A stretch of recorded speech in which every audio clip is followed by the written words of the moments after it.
As the one is refracted into distinctions, in this case polarity, a binary system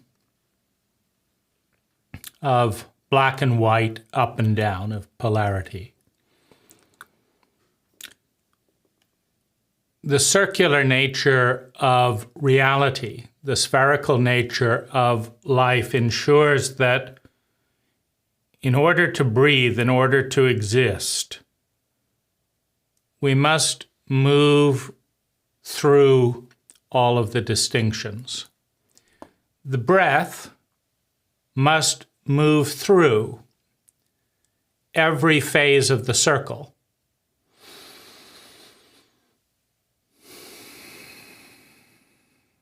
If there is a fixation, an obsession, an attachment, a pause at any point in the circle, life stops, momentum stops. It's the same with the revolution of a planet or a car wheel. As the wheel turns, if there's a single point on the wheel where there is resistance, where we will not let that part come to consciousness, make contact with the ground, the entire wheel must stop. Now, every system is a refraction of a circle. The first variable is the number.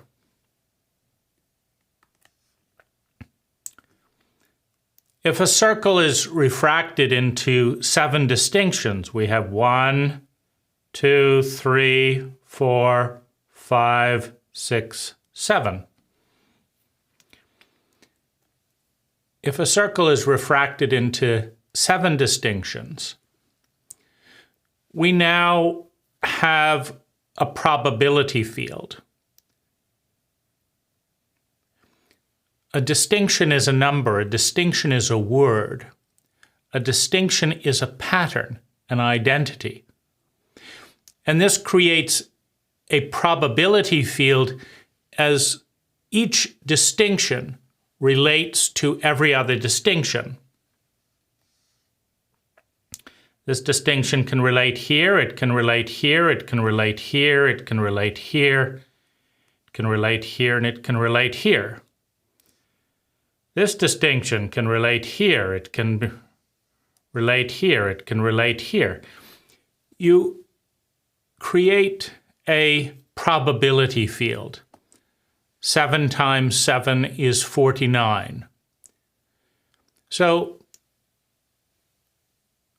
a system, the one refracted into 7, creates a probability field of 49 paths that are probable. The actual must be one of those 49 paths. Now, the possibility field becoming the probability field, becoming the actual, as we move through this system, because this system might be a game, might be a chess game, has X number of possible moves. A Rubik's Cube has X number of possible moves. By breaking the cube down to 6 faces, a six-sided set of distinctions rather than a 12-sided, because there could be a 12-sided shape, to create a cube, and then 9 distinctions within every cube. you now get an incredibly large number.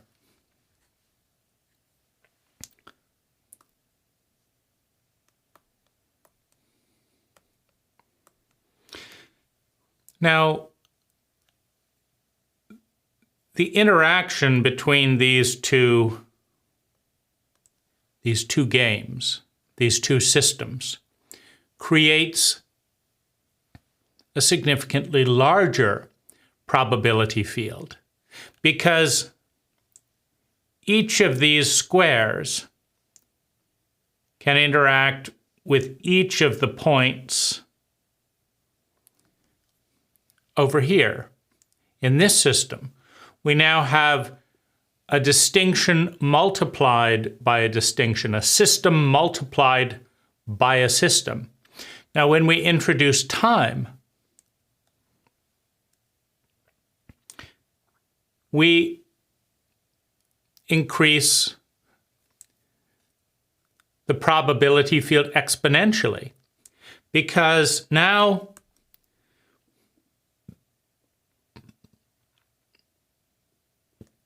this dot on the Rubik's Cube that at this moment in time was up here, once the Rubik's Cube is turned, it's now on the back side over here. And then later it's over here. So it's the same dot, but it's in a different position. So we're introducing space, time, space. Because there's space and time, it allows one thing to be in multiple spaces, and every space is then multiplied by this entire system. So if we have 49 probabilities over here, and we have X amount of probabilities over here, I forget the number of probable combinations for a Rubik's Cube, but it's certainly much bigger than 49. Well, now we have X multiplied by 49. And if we introduce time and space, it gets bigger and bigger, because we have one system interacting with another system, interacting with another system. We have an endless number of dimensional layers to the probability field. The probability field at night is different than the probability field during the day in many systems. And so, because we're now interjecting a third variable, which is the sun. So the sun is going around all this process here. The sun is surrounding this. And so you have the influence of the sun on the probability field. And we're only talking about 3 systems. Well, if we continue in this vein, we get beyond the capability of a human brain to imagine. It's as close to infinity as you can think of. Because after a trillion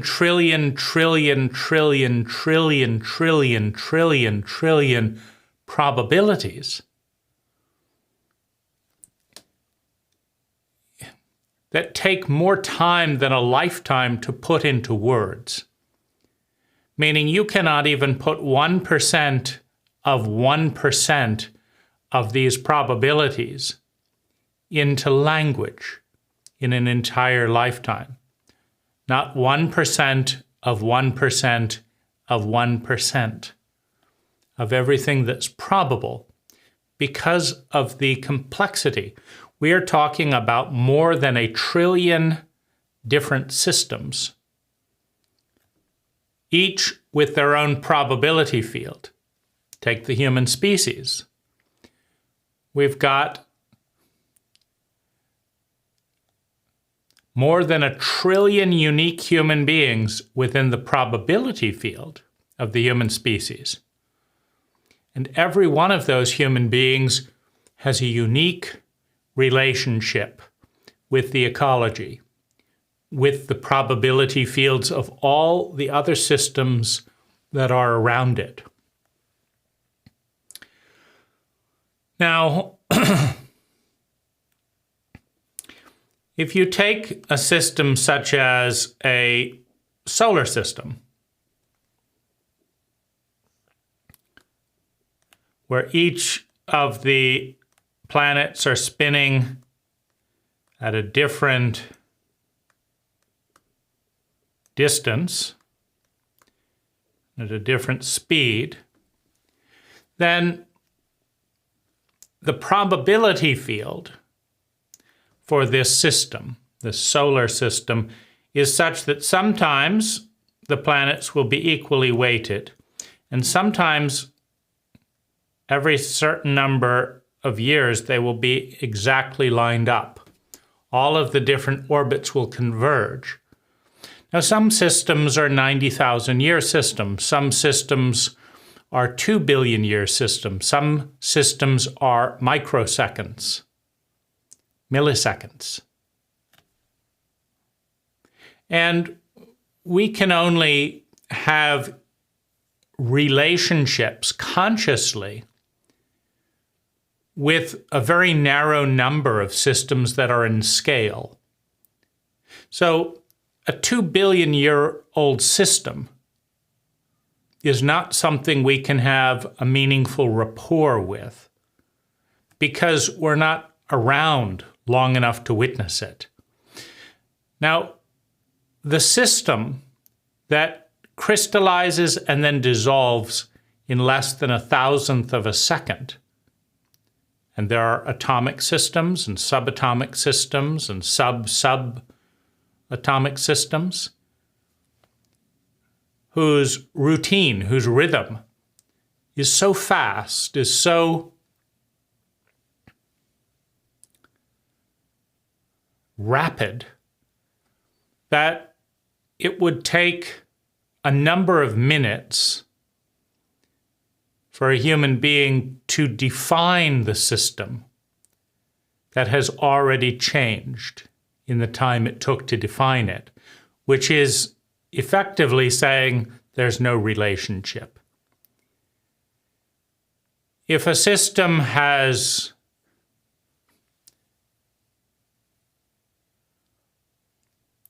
done its thing, has gone through its routine 1,000 times faster than it takes to say the first word of what the system is, the gap is too big between the observer and the observed, between a human being and that microsystem. So the systems that we can effectively interact with, meaningfully interact with, are the systems that have similar rhythms. A 30-year system is not a very easy thing for a human being to react to. They might notice it after 60 years. Oh, I felt this way 30 years ago. It seems to be happening again. I'm 60. And by 90, they've kind of, I think that is actually a system. That's actually a rhythm. Something is happening every 30 years, at least so far. But how do we know, right? With a system that happens every 30 years and a 90-year lifespan, how can we be sure we've seen the full system? After all, if we took yibba, dibba, do, ba, right? A song, yibba, dibba, do, ba, yibba, dibba, do, ba. Well, if we just saw the yibba, dibba, do, and then we died, we wouldn't know that the ba was there. Now, if we slowed the song down so much that yeah took 30 years, da took 30 years, da took 30 years, and then we died. We don't realize we haven't finished the song. Not only have we not finished the song, but the song contained 70 repetitions of yibba-dibba-doo-ba, yibba-dibba-doo-ba, over a 3 or 4 minute period. That repeated, and then there were overtones and other patterns and other dimensions. That's just the drums. And we didn't see that there was a symphony. We didn't see that the rhythm was incomplete. We just saw the fragment of it within the timescape of our own life. And so we're talking about principles of scale. For something to seem in any way connected, their rhythms must converge to some extent. It looks like these hands have something to do with each other because their rhythm is on a parallel timescape. But what if this hand takes 30 years to move here and this one does the exact same thing? And over a 30-year period, this one just moves 1 millimeter. And this one seems alone. This one seems frustrated. The relay is unsatisfying, the relay of energy, the relationship. Now, every system has a probability field based on the complexity or number of its distinctions. The more complex the system, the more distinctions in the system. Each distinction, like we can take a foot or a space here. If we divide this into 1, 2, 3, 4, 5, 6, 7, 8, 9, 10,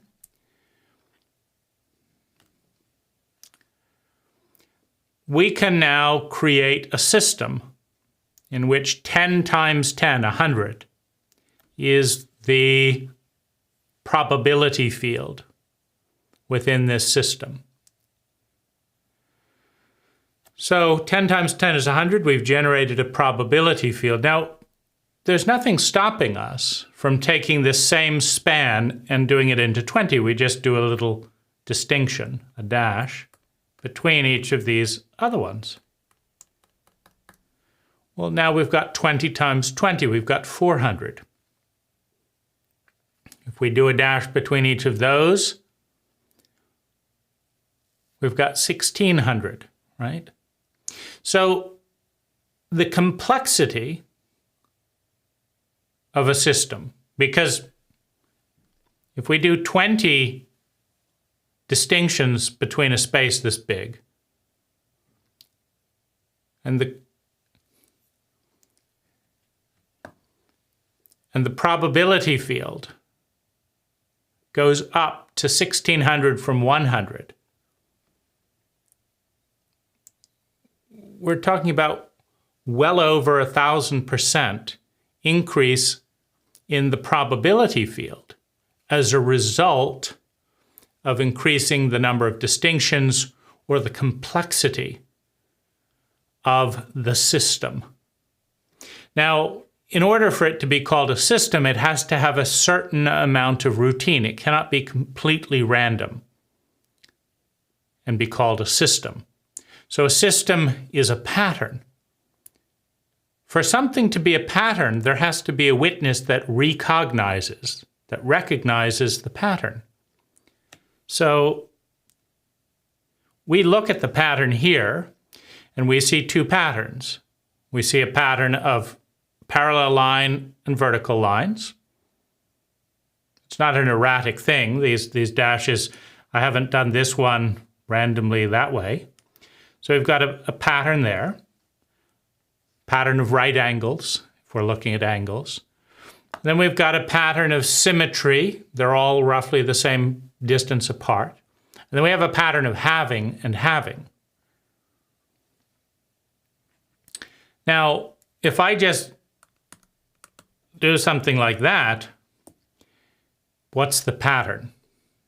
Well, you could say there's a pattern of white on the background. It's a pattern of things not bigger than about this wide. So it's about that wide. So so that's a pattern. But what about the other patterns? Can you see it? In other words, for there to be a system, because we're actually navigating human consciousness as much as anything else, for there to be a system, a consciousness has to recognize the pattern. No pattern, no system, right? If we can't look back here and see the pattern, then this isn't a system. Now, we can though, right? Nature has created some patterns of leaves, pattern of trees, pattern of fog. There's lots of patterns here to see. So we see a system. Every system generates a probability field. And the higher the probability field of one system, the higher the increase of the probability field when another system is involved. So for example, if this is a 40-point system, and this is a 2-point system,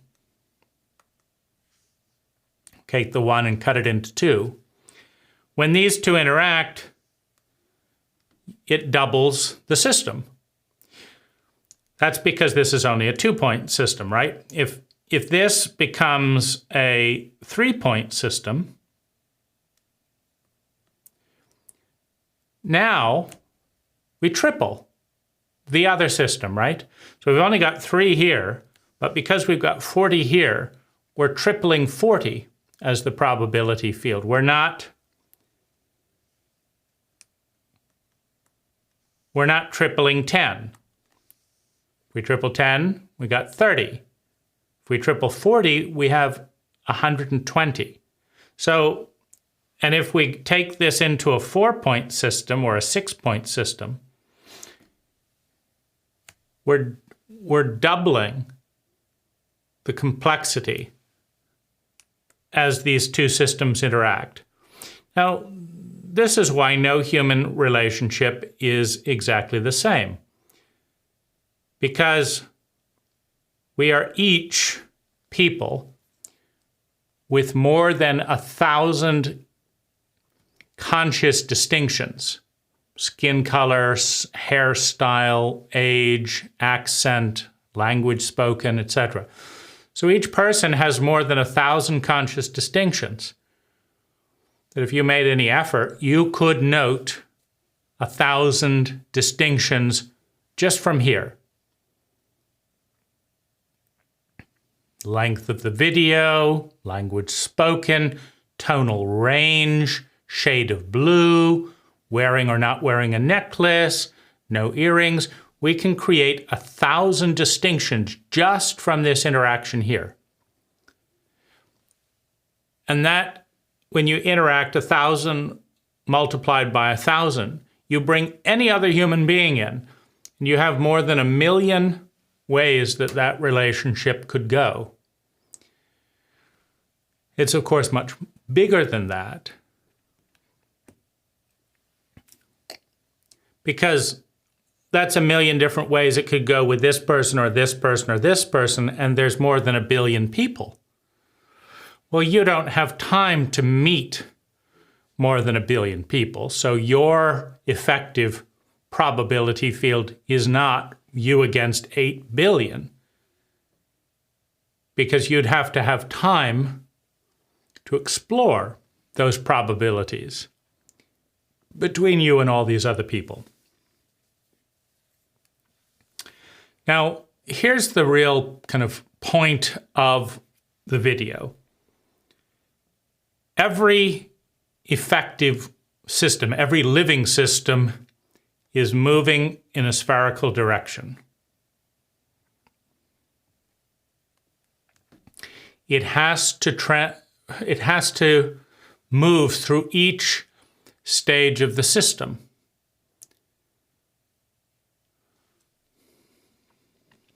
There is a point in every system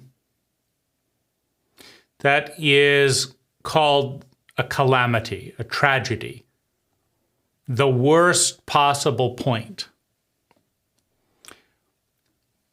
If you have someone in your life that every fifth interaction, they fly off the handle and have a tantrum and all of that and throw and break things. Once a week, they do that. Well, that's going around at once every week, that's going to happen.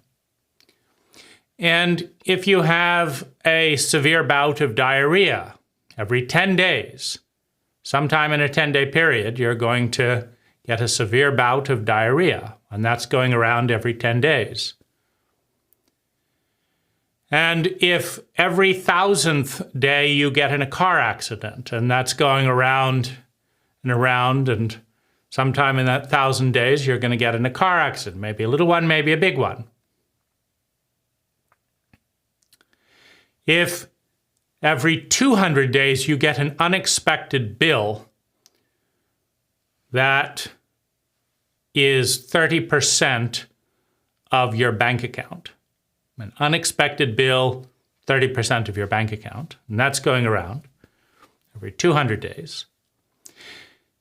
And if every 40 days your bank account drops down to 5% of its peak, so you have a range in a 40-day period where it gets up to this level and gets down to this period. There will be a day, if you live long enough, when those systems all line up. When you get a bill for $10,000 and have $1,000 in the account, where you get into a major car accident, when your roommate has a tantrum and throws stuff, and you've got diarrhea, and on and on and on. Now that point where all those systems line up is, it's a significant mathematical number. It's the weakest link, right? If you're towing a truck with a chain, and the truck is 3 tons, and the torque of the towing vehicle is 6 tons, and the braking capacity is this ton, and the steepest hill you're going to go is this ton, there will be a point, it's called max Q, in the emergence from Earth's atmosphere as a rocket moves. Max Q is the point where the maximum amount of strain that is possible is pushed onto that vehicle. There will be a point in that towing process where the maximum amount of torque is brought about at the most rapid speed, a jerk, with the most violence. And there is also a weakest point in the chain. Could be the hook, could be the pin, could be this chain link, could be that chain link, could be the weld, could be the mangled bend. There is a weakest point in the chain. And there is a strongest pressure on the journey. Now, if the strongest pressure snaps the weakest link, then there is a probability field of what happens with an out-of-control truck being towed in that situation. And amidst all of the different ways that can happen, over 1 trillion years running through those systems, it will happen every possible way. One time it'll happen, there's a little child who's just learning to walk on that particular street and walked just in the way of that truck and shattered. One way it'll happen is nobody is around. It's late at night and the vehicle plunges into the ocean. There happens to be an ocean in that system. No one is hurt. There's a system where there's a huge traffic line with more than 80 vehicles all stacked up, none of which can get out of the way. And this vehicle just plows through all of them, the maximum amount of damage, physically and psychologically and otherwise. All of those probability fields combine to generate all of those probabilities. And with enough time going through that system, they will all play out as we move through the system. If you play dice at Vegas long enough,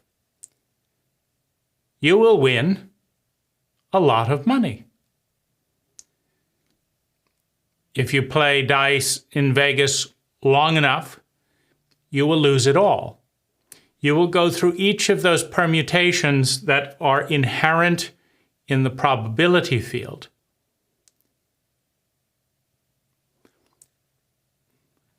Now, in Chinese culture, this point in the mathematical system, this point in the probability field, is understood that a consciousness must face the calamity that is inherent in the system it has generated with language, with distinctions. That every consciousness has a routine of thinking, feeling, speaking, doing, and being. That in a position in an ecology, and that routine, that identity, interacting with that ecology, will create the entire spectrum of probabilities over time. And going back to that wheel analogy,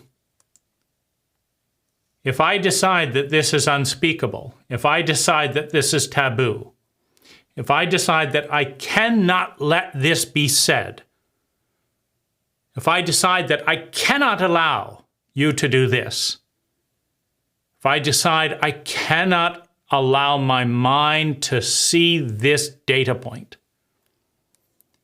if I decide I cannot lose you from my life, that the wheel must be frozen. Stop. That the system must stop. I am now trapped within the system. I'm in the system, but I will not let it move. I will not move on. I cannot transcend the system that I am attached to. But he was so beautiful. It was his birthday. Why was he taken from us? What did I do wrong? These are fixations. What did I do wrong? There must be something. I'm holding on to a fixed point in the system. And I refuse to move on. I'm not going to get out of bed. I'm not going to eat. I'm not going to breathe deeply. I cannot face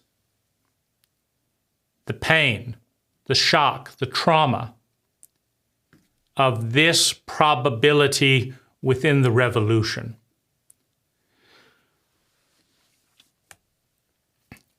And so I remain stuck.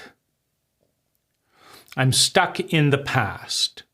When this and this and this and this and this all lined up to create this. And I can't get over it. There's a bump in the road, and I cannot propel my consciousness to move through it. It's too painful. Now, this relates to, of course, the emotional system. Here's the center. It's refracted into polarity. That's the first step. So now there is unimaginable pain and ecstatic joy. Now there is boredom and apathy and complete engagement, right? As human consciousness is refracted through the system of biology and the system of feelings, with the language of thought, every possible human state becomes a probability. How probable? Do we move up to 99% probable, down to 1% probable? How probable? Well, that partly is determined by the revolution size of the system. In musical chairs, there's a system. 1, 2, 3, 4, 5 chairs, and then there's 6 people. Well,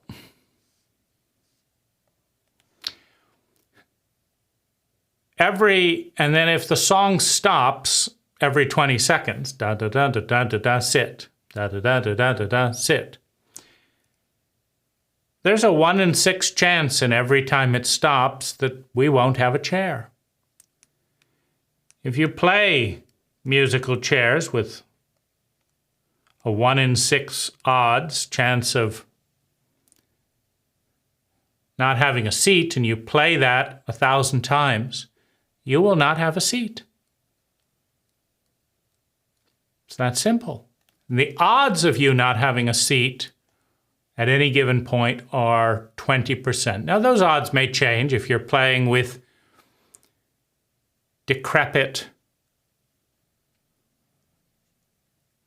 90-year-olds in a wheelchair, and you're fit and don't mind shoving the elderly out of your way.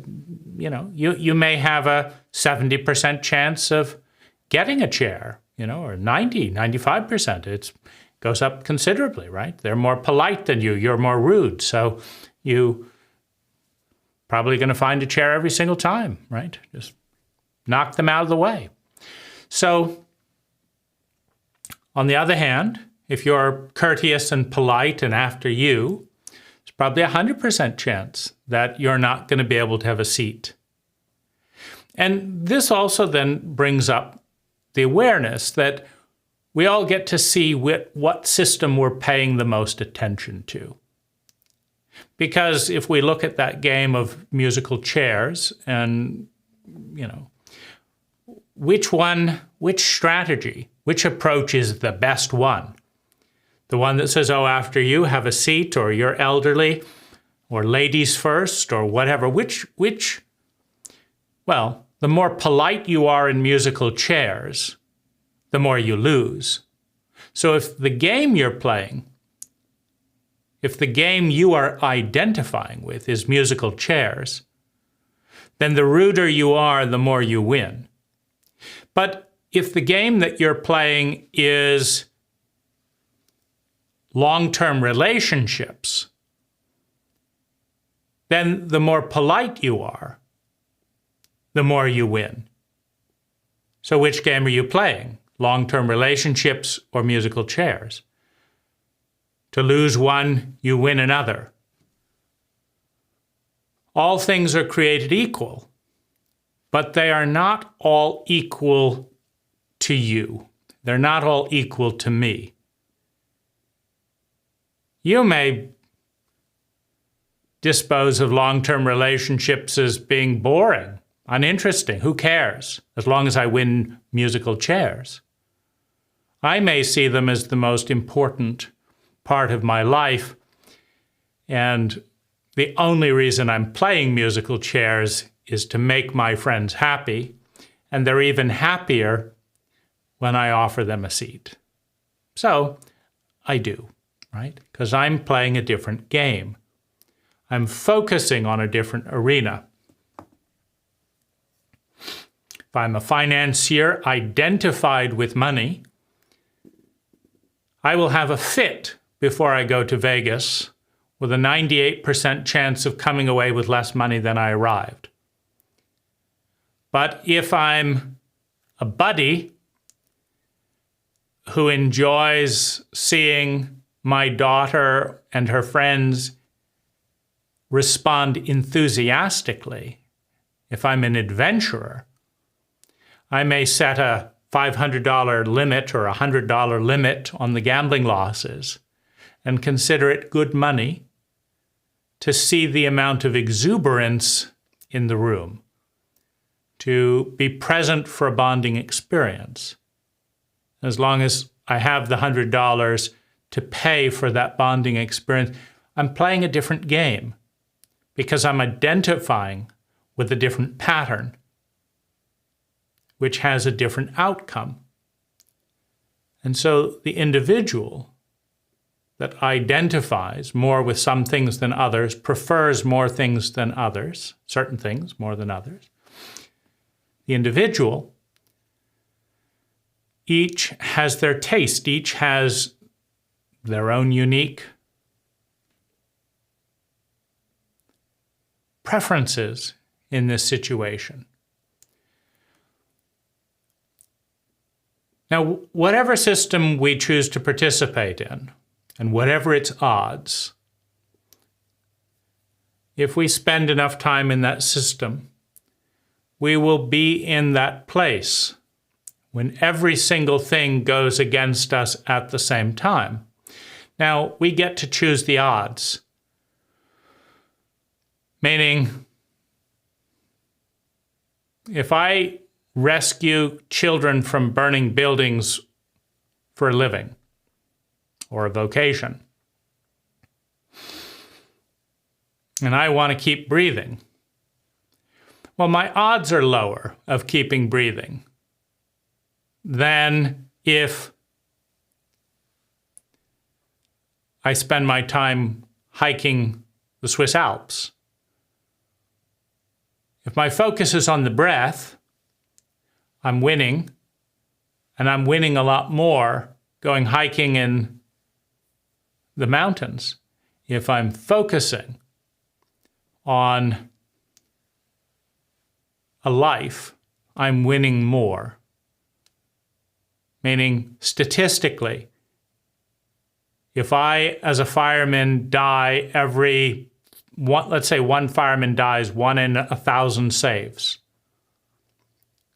Well, if I save 900 children,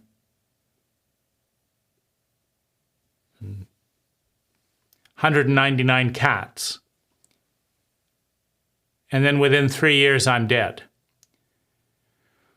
well, I'm a winner because my focus, my definition of the win was the child.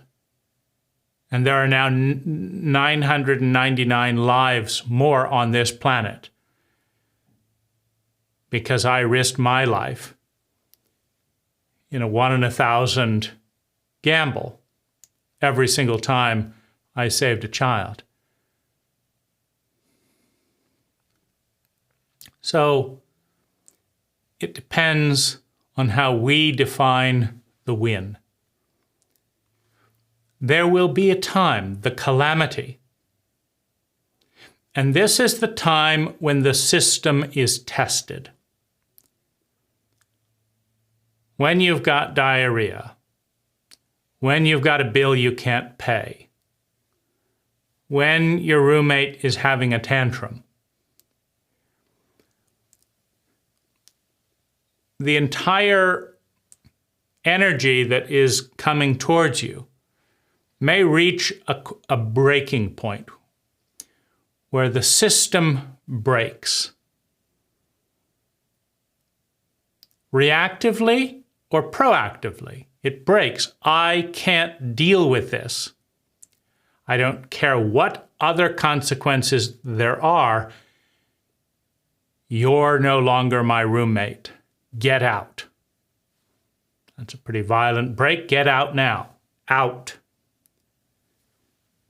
Now there's a tantrumer out on the street, right? Now, that's part of other people's system to deal with. Every so often, there will be someone having a tantrum on the street. And that'll happen at the worst possible time for someone, right when they're trying to have a sip of Coke, when the boyfriend has just left them and they weren't expecting someone to have a tantrum out in the middle of the road, to be hurtled towards them out of a crashing car. Right? There will be that probability. And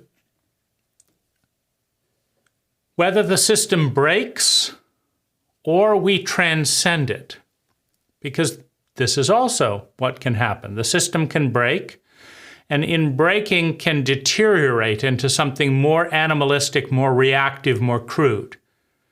I'm just doing what I've got to do to survive. That's my new system. I used to be balancing this and this and this and this. I can't deal with any of that now. Now I'm just doing, day by day, what it takes to survive. I can be crushed by a system back into survival. I can break the system. Fuck this. Get the fuck out of here. I'm not dealing with you again. Hang up the phone, block the number. This system, I don't want it. Get rid of that. Sell that house. I'm not paying another repair bill. Get the fucking thing out of here. That's a traumatic break of the system. It's flowing with the data. It's just I can't respond to this. Stop. I'm firing you. I don't want to hear another excuse. Get out. So you can break a system, or you can transcend a system, meaning you can fall deeper into life. You can become more. You know, when Gandalf faced the Balrog in the mines of Moria,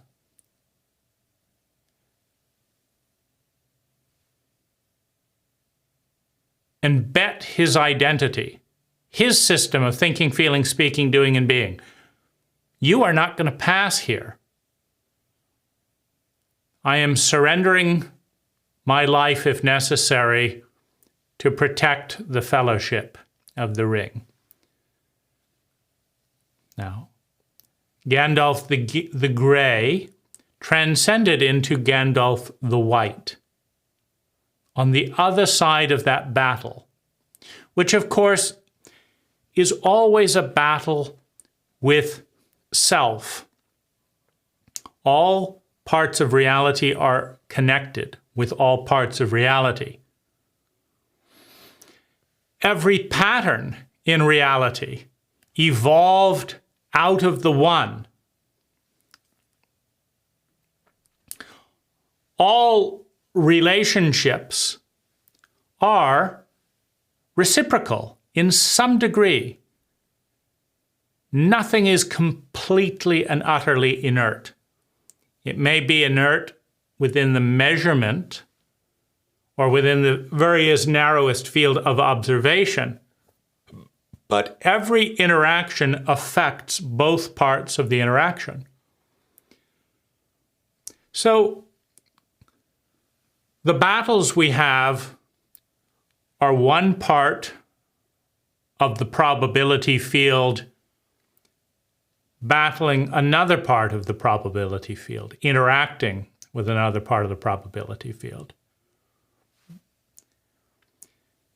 And yet, the probability field itself is an identity, is a pattern that exists within a possibility field, which is a pattern, which is an identity. And to the extent that consciousness is fractal,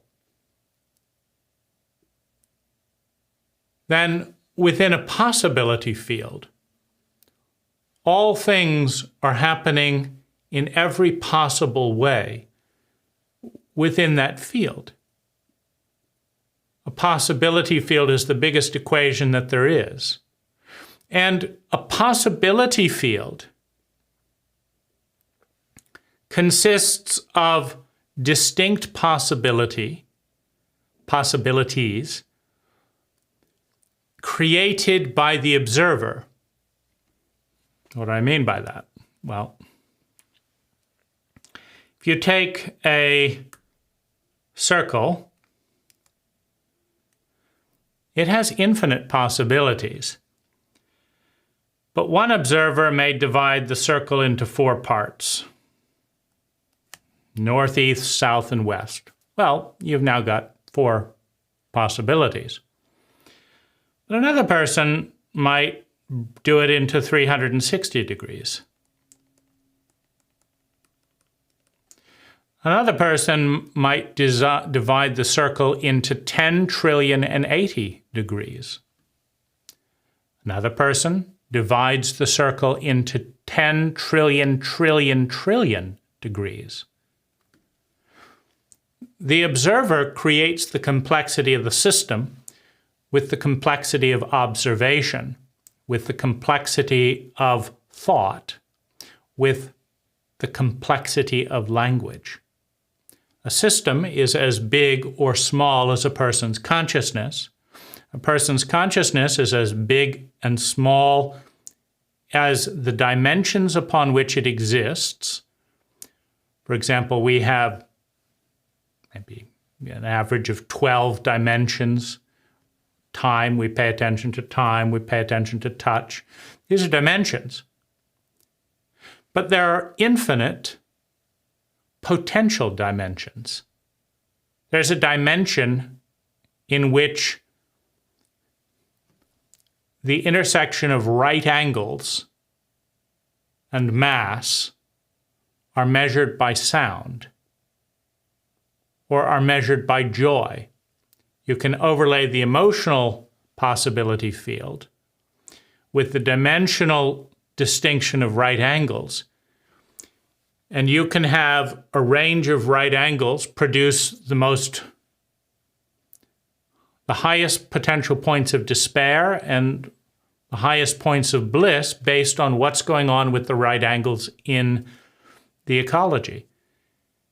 You can do that if you have an observing and measuring device for right angles, and if you create a narrative that links our relationship to right angles with our ability and our inability to meet our human needs. You can hypnotize someone into that reality where their mind is there and they will feel absolutely hopeless and filled with despair when they see a certain configuration of right angles they have been hypnotized to associate with never meeting their needs again, dying, whatever.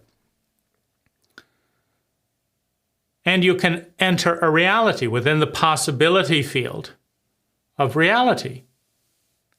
One can find the intersection of consciousness and geometric shapes. One can view reality through a lens that correlates well-being with right angles. Such a domain is possible, and so it exists in the possibility field.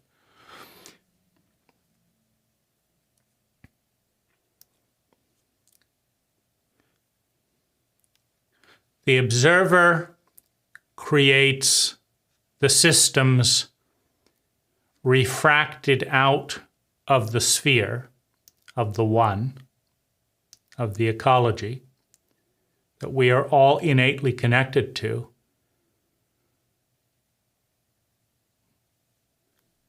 By the values, the intention, and the capacity, the competency to hold a certain number of distinctions. A computer can hold 256 million different colors on its chip. a human brain cannot, as we know it. If somebody starts climbing beyond 2 or 3 million colors, they've already started to lose track of what was the first one again? Cannot be held in consciousness. Now we can use crutches, papers, memories, diaries. What was the first one? I wrote it down, right? I can't hold it, but I wrote it down. Then I can go back there, and then I can jump over here, etc. And so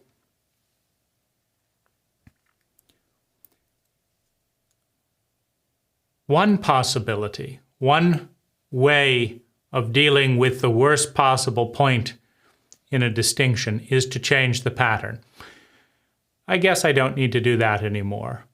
Is to transcend it with laughter, with acceptance, grief, and letting go, or in falling in love with a bigger pattern. Because if we identify, if we are only conscious of ourselves as distinct points within the distinct system and pattern that we've created for all of this, then when it's a cloudy day for our walk, we feel unhappy. Why did it have to be so cloudy today? When the grocery store is out of strawberries for our daughter's strawberry shortcake, the one she really wanted. I want a strawberry shortcake for my birthday cake. And the store is out of strawberries for you. Someone else got them, right? It's part of the probability field.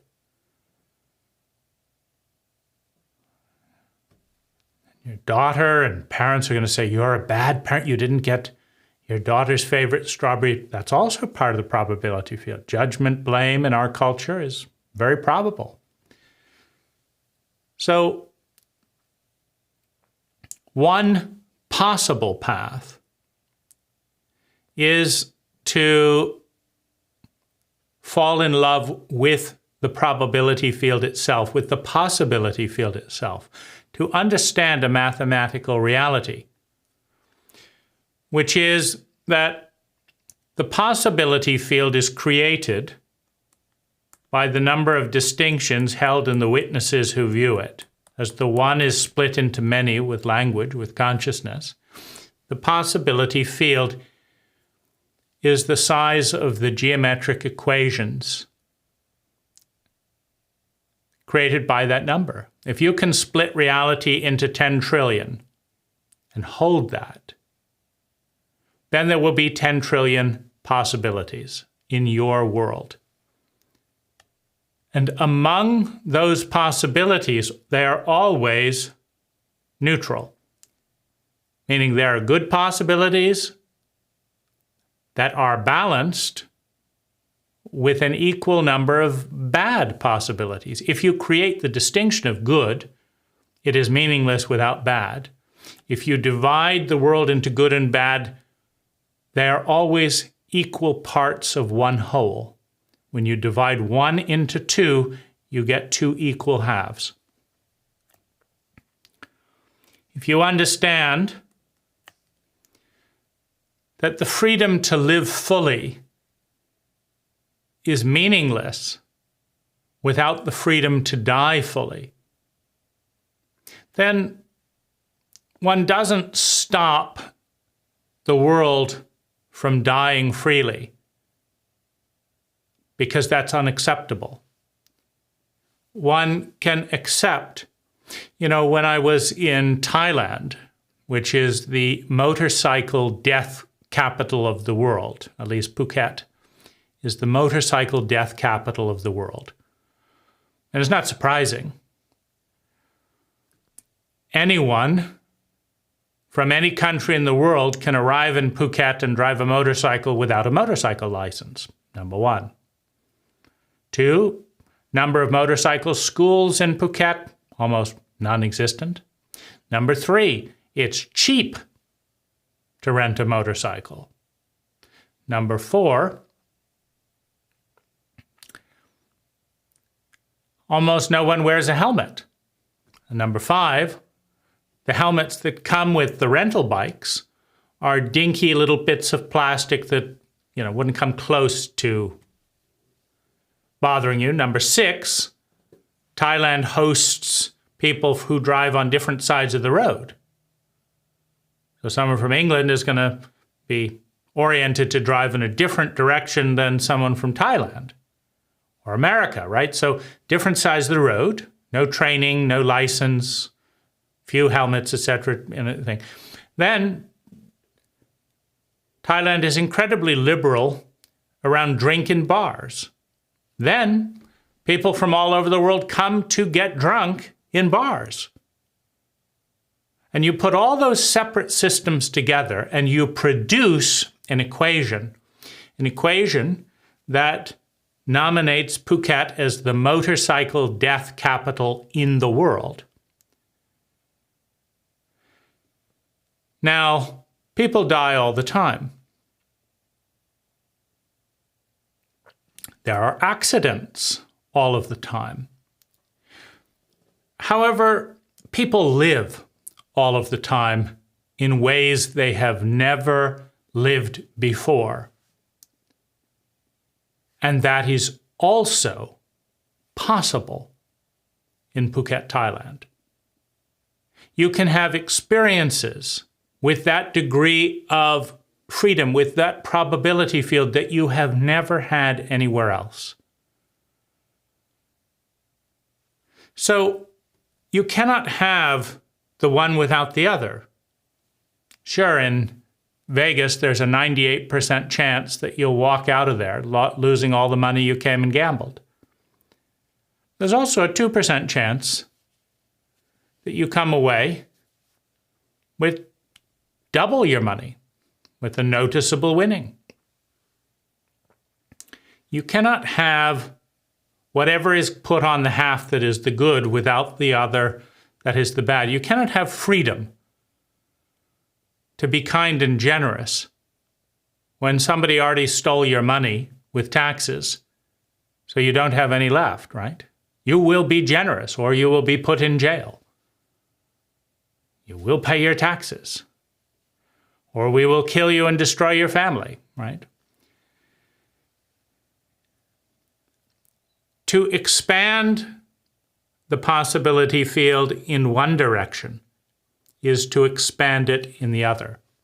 The possibility field starts in the center and moves out equally in every direction. So one way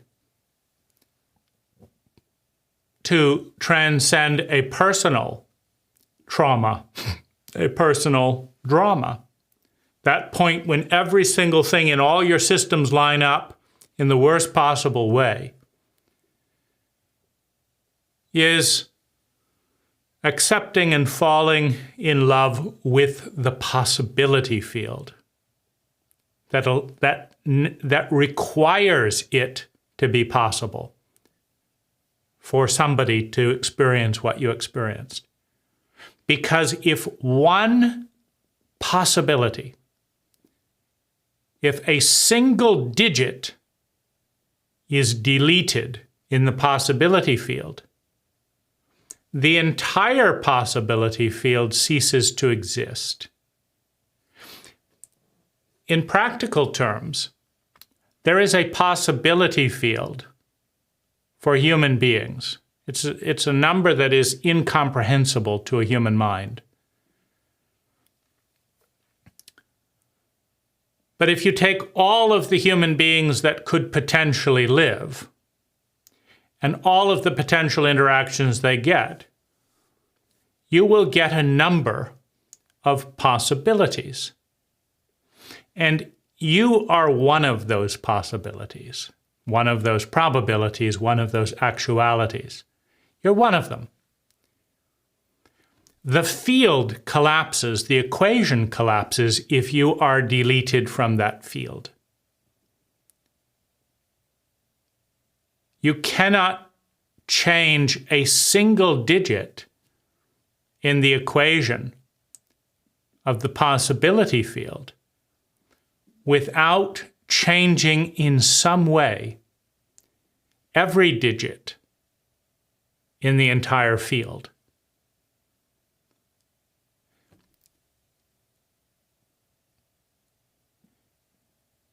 in order for some great unkindness to happen, it must be possible for some great horror to happen. Somebody picked up a purse and gave it to a woman on the street who left their purse on a bench. That cannot happen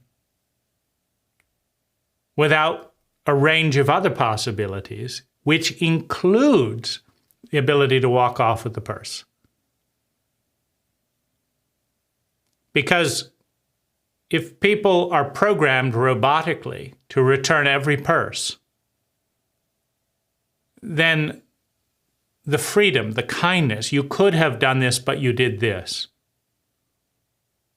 is deleted from the equation. For there to be kindness, there must be the possibility of cruelty. For there to be love, there must be the possibility of apathy.